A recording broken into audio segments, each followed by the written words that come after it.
Our next club we'd like to preview is Auckland FC, the powerhouse last season coming first in the Premiership, but knocked out by Melbourne Victory in the semi-finals.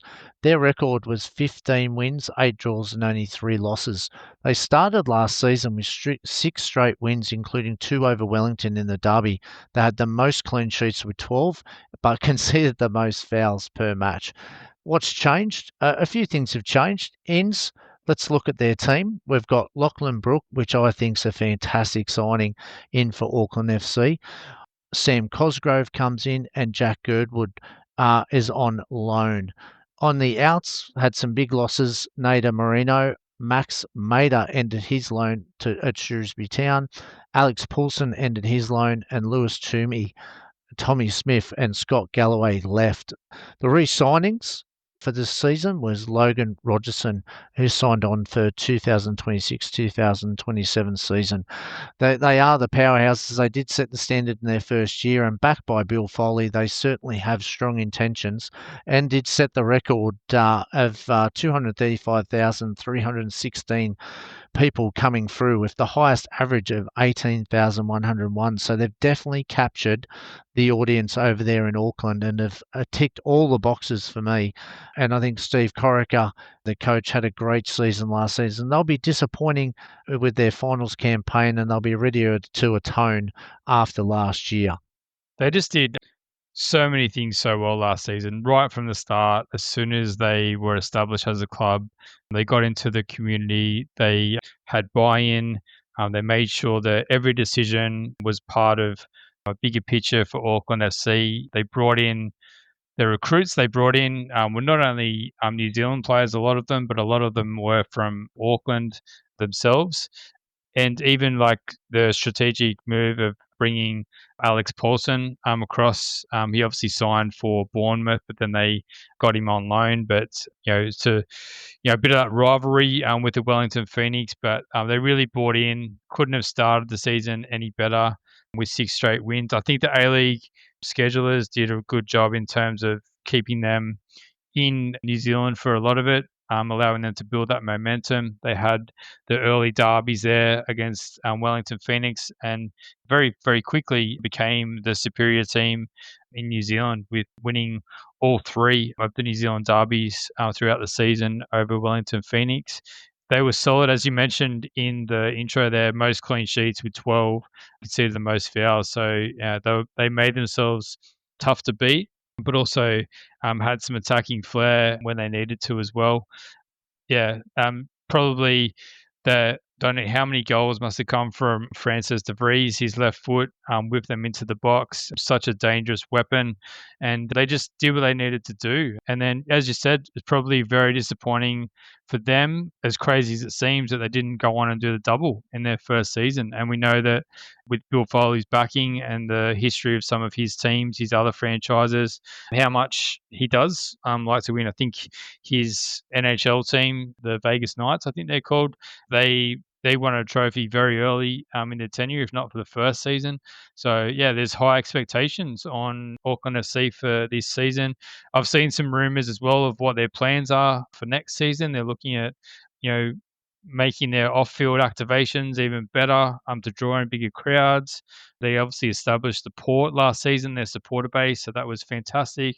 They're talking about like a player entrance this season where players walk through a park and walk through a tunnel to kind of cheer them in, very kind of American style. But they're not resting on their laurels from what they did last season. They're really looking to push forward and do even more, which is daunting probably for the rest of the league, but exciting for any neutrals that are just looking to lift the standard, because they were ready last season where probably a lot of other clubs weren't.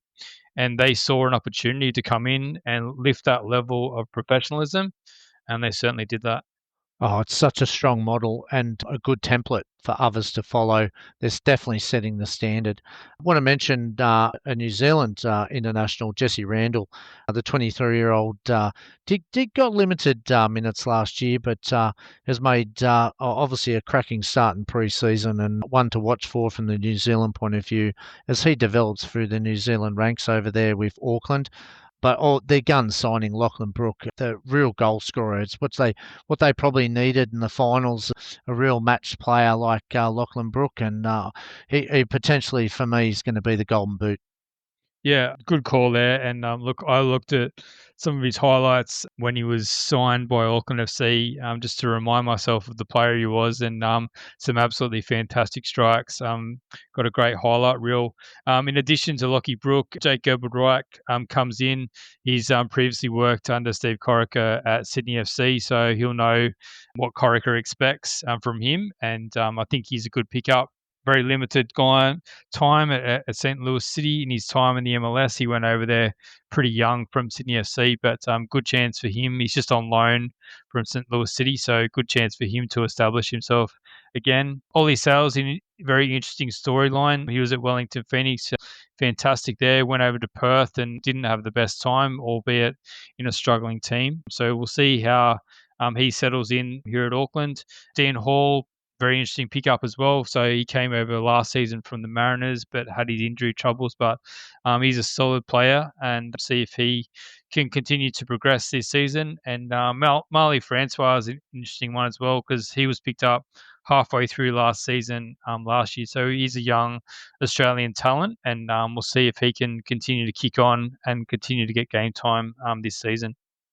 Okay, Chief, it's let's look at their first 5 games. Well, they have their first chance to redeem the finals loss to Melbourne Victory, and they kick off with them at. It will be away from home though, but hopefully that's a really cracking crowd because that really deserves a lot of people to watch. So I think it'll be a really good game. Then they go play Wanderers, Adelaide, Phoenix, and Brisbane. So I think that's a pretty fair start. For their first 5 games, and they're undefeated in the first 6 or 7 last year, and I think they'll pretty much get off to a solid start again this year. Yeah, looking at those five, I think they would look at least winning 4 of those 5 games to get off to another cracking start. So no doubt that's the expectation that'll be on the club, and I'm sure that Steve Corica will have his men primed to do that. And your prediction, Chief, where are you putting Auckland FC this year in the A-League table? It's probably a bit boring, but I do have them first. I just don't think that they've dropped away at all. If not, they've strengthened, and I think that they'll continue their form throughout the season. I'd be very surprised if they're not right up the top of the table. And what about you? Predicting first, they're first on the pitch, first off the pitch. They're just the whole structure that they've got and the vision that they've got. I hope the pyramid aligns for them because they deserve to be put on the highest stage. This is the club that is on the move and setting high standards. So no doubt, first place for me. Their squad's too strong, and I think with the addition of Lachlan Brook, just adds that attacking option up front and be a bit more clinical. They will be very difficult to beat this year.